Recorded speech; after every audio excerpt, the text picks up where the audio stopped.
संध्याकाळची वेळ होती. रामराव हॉलमध्ये आध्यात्मिक पुस्तक वाचत बसले होते. त्यांची सून मिताली किचनमध्ये स्वयंपाक करत आहे. तेवढ्यात ऑफिसवरून त्यांचा मुलगा धीरज घरी आला होता. आत येताच त्याने आपल्या हातातील बॅग जोरात बेडवर आपटली. आज तो जरा रागातच दिसत होता. रामरावांनी त्याच्याकडे पाहिले. तो त्यांना काही न बोलता फ्रेश होण्यासाठी गेला. रामराव परत आल्यावर हातातील पुस्तक वाचत बसले. थोड्या वेळात धीरज किचनमध्ये येऊन खुर्चीवर बसला. घरी आल्याबरोबर त्याला चहा पिण्याची सवय होती. नेहमीप्रमाणे मितालीने त्याला चहा बनवून दिला. त्याच्या चेहऱ्यावरील तणाव तिला स्पष्ट जाणवला. तो चहा पित होता तेवढ्यात तिने त्याला जरा भीतीनेच विचारले, काय झालं धीरज? आपण कोणत्या तरी ताणात दिसत आहात. काही नाही, धीरज जरा रागातच बोलला. त्याचवेळी पुस्तक वाचता वाचता रामराव त्याच्या तणावाचं कारण जाणून घेण्यासाठी त्याच्या बोलण्याकडे लक्ष देऊ लागले. त्याचा चहा पिणं झाल्यावर मितालीने त्याला विचारलं, तुम्ही माझ्यापासून काहीतरी लपवत आहात. काय झालं ते सांगा. तुला सांगून काय होणार आहे? काही नाही, पण तेवढेच तुमचे मन हलकं होईल. थोडा वेळ धीरज शांत बसला. मिताली त्याच्या उत्तराची वाट पाहू लागली.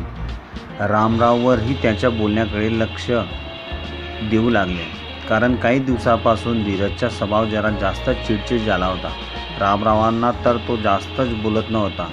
ज्या बापानं आयुष्यभर कष्ट करून त्याला लहानाचं मोठं केलं, त्यांनी त्याला काहीच विचारलं तर तो त्यांना मुद्दामपणे म्हणायचा, तुम्हाला काय कळतं यातलं, तुम्ही शांतच बसा. त्यांच्या प्रत्येक वाक्याला तो प्रतिउत्तर द्यायचा. कारण नसताना तो त्यांचा तिरस्कार करायचा. मुलगा आता आपल्या बरोबरीचा आला आहे. तरुण वयात माथा जरा गरमच असतो असा विचार करून कित्येक उन्हाळे पावसाळे पाहिलेले रामराव आपल्या मुलासमोर शांतच बसायचे. पण त्यांना आपल्या मुलाची अशी अवस्था पाहत नव्हती. धीरजने बोलायला सुरुवात केली. काही नाही, काही दिवसांपासून आमचा बॉस मला मानसिक त्रास देत आहे. त्याच्या पुढे हुजिरीगिरी करण्याचे ऐकून त्याच्या माझ्याविषयी गैरसमज झाला आहे. आपल्याला वाटतं राजकारण फक्त राजकारणातच चालतं, पण तसं नाही. प्रत्येक क्षेत्रात राजकीय डोक्याची लोक असतात. ते आपल्याला स्वार्थासाठी दुसऱ्यांना त्रास देतात. एवढे बोलून तो थोडा वेळ शांत बसला. मिताली, मग आज काय झालं? धीरज, आज बॉसने मुद्दामक क्षमतेपेक्षा जास्त काम दिलं. मग कसं करणार?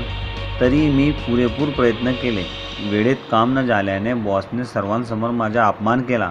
मग एवढ्या दिवस माझ्या मनात साठलेला रागही ज्वालामुखीसारखा उफाडून बाहेर आला.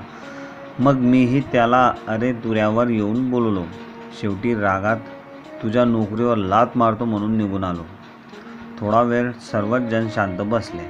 आपल्या मुलाला समजावून सांगण्यासाठी रामराव किचनमध्ये आले. रामराव, काळजी नको करू धीरज, सर्व व्यवस्थित होईल. जीवनात चढ उतर येतच असतात. तो आधी त्यांचा तिरस्कार करत होता. त्यांच्या समजावून सांगण्याचा त्याला राग आला. तो रागातच म्हणाला, तुम्ही तर मला काहीच बोलू नका. घरचं रेशन आणायचे आहे, तुमचे औषधं चालू आहेत, लाईट बिल थकलं आहे, वरच्या मजला बांधण्यासाठी घेतलेला कर्जाचा हप्ता भरायचा आहे. तुम्ही आमच्यासाठी कमवून ठेवलं असतं तर मला अशी पडापड करण्याची गरज पडली नसती. तुम्ही काय करून ठेवलं आमच्यासाठी? परत म्हणता सगळं व्यवस्थित होईल. रामरावांना माहिती होतं धीरज रागात असल्यावर कोणाचेच ऐकून घेत नाही. त्यामुळे ते त्यांना काही न बोलता बाहेर गेले. थोडा वेळ धीरज शांत राहिला. आपल्या सासऱ्याला धीरज विनाकारण बोलल्याचे पाहून मितालीला वाईट वाटले. धीरजला शांत झालेले पाहून मिताली म्हणाली, तुम्ही बाबांना असं नव्हतं बोलायला पाहिजे. धीरज तिच्यावर चिडला. मी खरं तेच बोललो. त्यांनी कमवून ठेवलं असतं तर मला एवढा ताण नसता झाला. त्यांचा राग पाहून ती पण शांत बसली. दुसऱ्या दिवशी सकाळी धीरज 8 वाजता उठला. त्यावेळी त्याला काल त्याने बाबांना बोललेल्या गोष्टीची आठवण आली. तो बाहेर आला. त्याने त्यांना हॉलमध्ये, किचनमध्ये, गॅलरीमध्ये शोधलं, पण ते त्याला दिसले नाहीत. बाबा सकाळी कुठेतरी गेले असतील असा विचार करून त्याने स्नान उरकवले. आता 10 वाजले. तरी बाबा घरी न आल्याने मितालीला त्याने विचारलं, बाबा कुठे गेले? मिताली, मी किचनमध्ये होते, तेव्हाच बाहेर गेले. धीरज, मी बाहेर चाललो आहे, दुसऱ्या कंपनीत काम मिळतं का ते पाहतो, असे बोलून तो बाहेर गेला. दुपारच्या जेवणाची वेळ झाली तरी सासरे घरी आले नाहीत, त्यामुळे मितालीला काळजी वाटू लागली. तिने सकाळपासून त्यांना 4 वेळेस फोन केला, परंतु त्यांचा फोन लागत नव्हता. त्यामुळे तर तिला जास्तच काळजी वाटू लागली. धीरजला फोन करावा तर ते काम शोधण्यासाठी गेले आहे, ते आधीच तणावात आहे, त्यामुळे त्यांना फोन करणं चुकीचे आहे, असे समजून तिने धीरजला फोन केला नाही. आता दुपारचे 4 वाजले होते, त्यामुळे राहूनही मितालीने धीरजला फोन केला. धीरजने फोन उचलला, परंतु ती काही बोलण्याच्या आतच तो तिला म्हणाला, थोड्या वेळात परत फोन करतो, सध्या मी कामात आहे. 15 मिनिटांनंतर धीरजचा फोन आला. मिताली, हॅलो धीरज. मिताली, आज मी खूप खुश आहे. पहिल्या जॉबपेक्षा चांगला जॉब मिळाला, शिवाय पगारही जास्त आहे. मी आलोच 15 मिनिटात घरी, असे बोलून त्याने फोन ठेवला देखील. 15 मिनिटांनंतर घरी आल्यावर धीरज आनंदाने मितालीला म्हणाला, आज स्वयंपाकाला सुट्टी, आज आपण बाहेर जेवायला जाऊया. बाबा कुठे आहेत?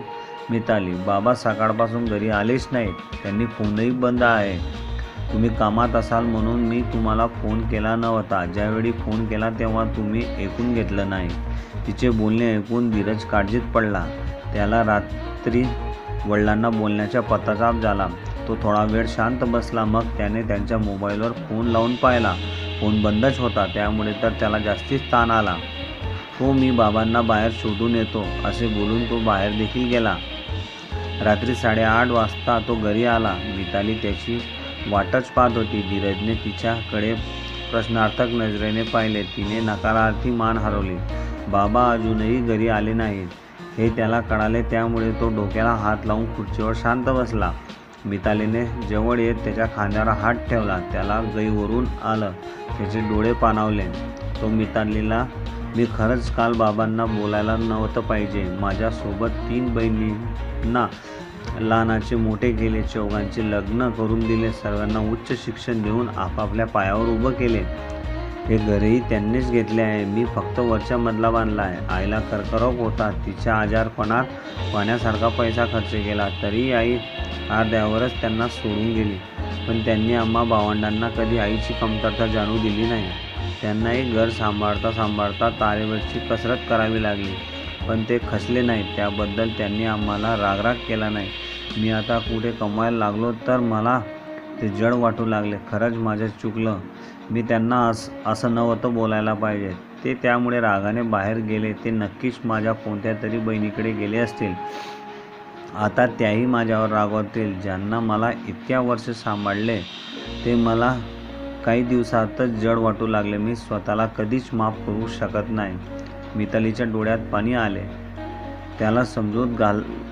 मिताली त्याला समजूत घालू लागली. तेवढ्यात रामराव तिला दारात दिसले. त्यांना पाहून ती धीरजला आनंदाने म्हणाली, अहो बाबा आले.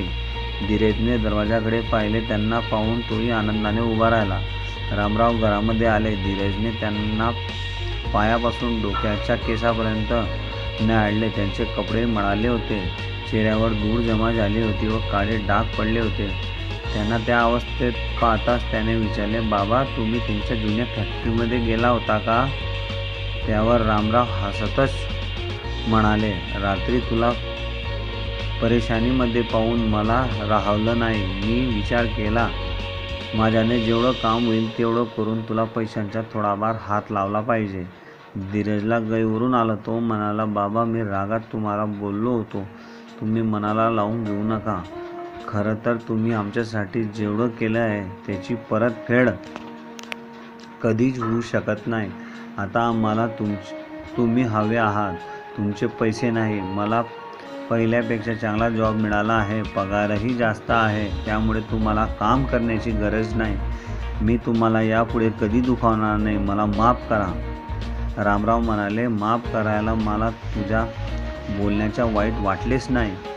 मीही तुझ्या वयात असताना माझ्या वडिलांना असंच म्हणालो होतो. पण जेव्हा मी कमवायला सुरुवात केली तेव्हा मला कळालं की त्यांनी माझ्यासाठी काय केलं आहे.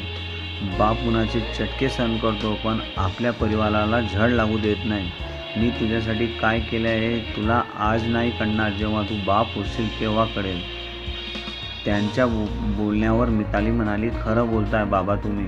आई वडिलांचा त्याग मुलांना दिसत नाही. ते म्हातारे झाले की मुलांना जड वाटू लागतात. यापुढे आम्ही दोघेही तुमची काळजी घेऊ. तुम्ही गेल्यानंतर आम्ही दोघेही काळजीत पडलो होतो. मला तर वाटलं की तुम्ही रागात घर सोडून गेलात.